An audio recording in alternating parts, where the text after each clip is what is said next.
জগন্নাথ বন্ধুরা, দেখো সকালবেলা থেকে ভিডিওটা আজকে স্টার্ট করছি। সকালবেলায় ছেলে স্কুলের টিফিন বানাতে শুরু করে দিয়েছি। ধোসা বানাবো।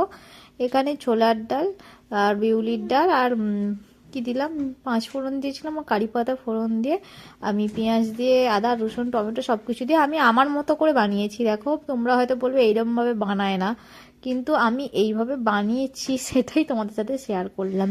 আমি এইভাবেই বানাই, যখন বানাই এরকম শর্টকাটেই করে নিই। আর তোমরা কীরকম করে বানাও অবশ্যই আমাকে কমেন্টে জানাবে, তবে না আমি জানতে পারবো। বলো, এর মধ্যে লঙ্কার গুঁড়ো হলুদের গুঁড়ো নুন দিয়েছি, দিয়ে মশলাটা ভালো করে কষিয়ে নিচ্ছি। টমেটোটাও দিয়ে দিয়েছি, দিয়ে ব্যাস মশলাটা ভালো করে কষিয়ে নেবো। খেতে কিন্তু ভালো হয়। আর আমি এইভাবেই করি, খেতে কিন্তু খুব ভালোই লাগে তরকারিটা। জানি না আর অন্য কীরমভাবে করে সবাই। আর এর মধ্যে পেঁয়াজ টেঁয়াজ মানে কাঁচা পেঁয়াজ টেঁয়াজ কিছু দিইনি। আর ছেলের স্কুলের টিফিন অতটা কিছু দেওয়ার প্রয়োজন আমি মানে করিনি, কেননা গন্ধ হয়ে যাবে। তাছাড়া স্কুলে যাচ্ছে, এইসব কাঁচা পেঁয়াজ নিয়ে গেলে স্কুল থেকে ওকে একদম বকবে।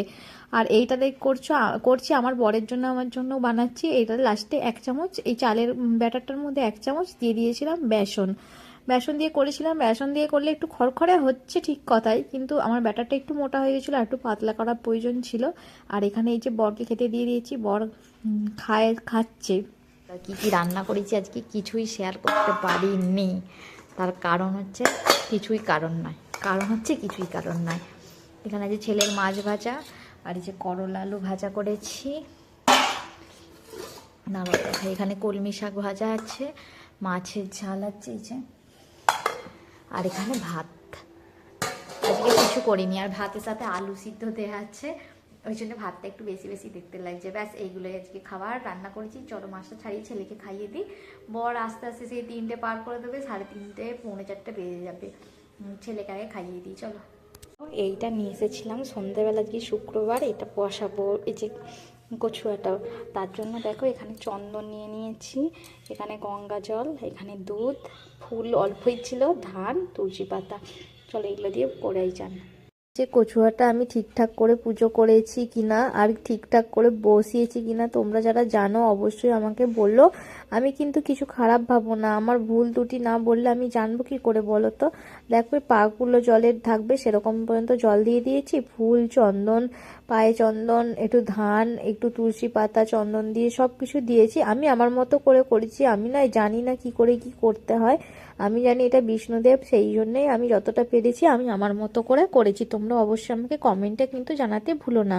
দেখো এখানে বসিয়ে রেখেছি, বলছে উত্তর দিকে এইটা থাকবে, লেজটা, মুখটা থাকবে উল্টো দিকে। যেদিকে বলেছিল সেই দিকে করেছি, কিন্তু ঘরে ঢোকার মুখে হচ্ছিল না, যে কারণে ঠাকুরের মুখের দিকে রাখলেই হবে, ওই জন্য এইখানটাতেই রেখেছি। আর তাছাড়া রাখবো কোথায় বলো এইসব জিনিস, ওই জন্যে অনেক দিন থেকে শখ ছিল, কিনেছি, রেখেছি। আর এই যে সন্ধে দেওয়া হয়ে গেছে, চলো ঠাকুরের সেবাটা তুলি। জগন্নাথ আছে, চলো সেবাটা তুলি ঠাকুরের। 6:30 বাজে, আমি আবার লাইভ করব। দেখো বর নিয়ে এসেছে মুড়ি, আমি তো ভাবলাম মানে 2টো টিনে ভর্তি হবে। দেখো এই যে ইয়েলো কালার টিনটা, এটাই ভর্তি হয়নি। ও বলছে নাকি 1.5 কেজি, 1 কেজি 800 মুড়ি। জানি না এটা 1 কেজির 1.5 কেজি মুড়ি ধরে এই টিনটার মধ্যে। কে জানে ও কত মুড়ি নিয়ে এসেছে, আমি জানি না। বস্তাটা পুরো পুচকি একটা বস্তা। ঝটাঝট মুড়িগুলো চেলে নিলাম, বেশিক্ষণ লাগেও নি মুড়ি চালতে। আর এই ওইদিকে দেখো আবার একটা জিনিস বসিয়েও দিয়ে এসেছি, মানে ফুলকপিটা। তখন কটার সময় মুড়ি চালছি যেন, 10টা 10 বাজে তখন মুড়ি চালছি। আর ওখানে ফুলকপির তরকারি হবে বলে ফুলকপির চিলি বানাবো, সেই জন্য ফুলকপিটা বসিয়ে দিয়ে এসেছি। তাও আর বলো না, আজকে ফুলকপির চিলি বানাবো কিছুই নেই, কিন্তু ফুলকপির চিলি খাবে বললে এমনি নর্মাল বানিয়ে দিয়েছি। আর দেখো মুড়িটা চেলে নিয়েছি, চেলে নিয়ে এই যে ধুলোগুলো সব ফেলে দিচ্ছি। আর কত করে দেখো ওইটুখানি মুড়িটায় কত ধুলো হয়। এখানে দেখো ফুলকপিটা শুধু জাস্ট গরম জলে একটু ভাপিয়ে নিয়েছি, নিয়ে আদা রসুনটাকে একটু থেঁতো করে নিচ্ছি। অন্য সময় বাটা থাকে তাই বাটা দিয়ে দিই, আজকে বাটা নেই তাই থেঁতো করে নিচ্ছি। নিয়ে ওর মধ্যে একটু বেসন দিয়ে দেবো, কর্নফ্লাওয়ারটা শেষ হয়ে গেছে। বেসন দিয়ে দেবো, আর তার সাথে একটুখানি চালের গুঁড়ো দিয়ে দিয়েছিলাম। দেখো 2 চামচ চালের গুঁড়ো দিয়ে দিয়েছিলাম।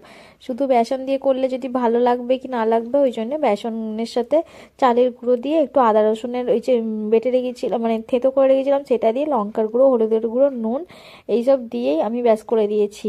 আর একটু সাদা তেল একটুখানি অল্প ওর মধ্যে দিয়ে দিয়েছিলাম, 1 চামচও নয়, হাফ চামচের মতো। ব্যাস একটু জল দিয়ে দিয়ে মাখিয়ে নেব, জল দিয়ে মাখিয়ে হালকা করে জল ছিটিয়ে ছিটিয়ে মাখিয়ে নিয়ে তেলের মধ্যে ভেজে নিচ্ছি। একটু তোমরা বেশি তেলে ভাজলে তো ভালো লাগবে, আমি তো আর বেশি তেলে ভাজিনি, অল্প তেলেতে কোনো রকম একটু ভেজে নিয়েছি। কেন যে আমার বরের তো এসব খাওয়া যায় না, তার তো মাঝে মাঝে তো মুখের একটু স্বাদ ভালো লাগে চেঞ্জ করতে। চিলি কোনো কিছু জোগাড় যন্ত্র ছাড়াই ফুলকপির চিলি করেছি। কে বলো, কিছু জোগাড় যন্ত্র ছাড়াই। বলো না, মুখে কথা বলো। ভালো হয়েছে, খুব সুন্দর হয়েছে। মিথ্যা কথা। না, খুব ভালো হয়েছে কপির চিলি। এই যে, আর কালকে দুধ পুরিটা রয়েছে, দুধ পুরিটাও খেয়ে দেবো। কালকে একাদশী আছে, কালকে আবার খাওয়া হবে না, ওই জন্যে। মাম্মা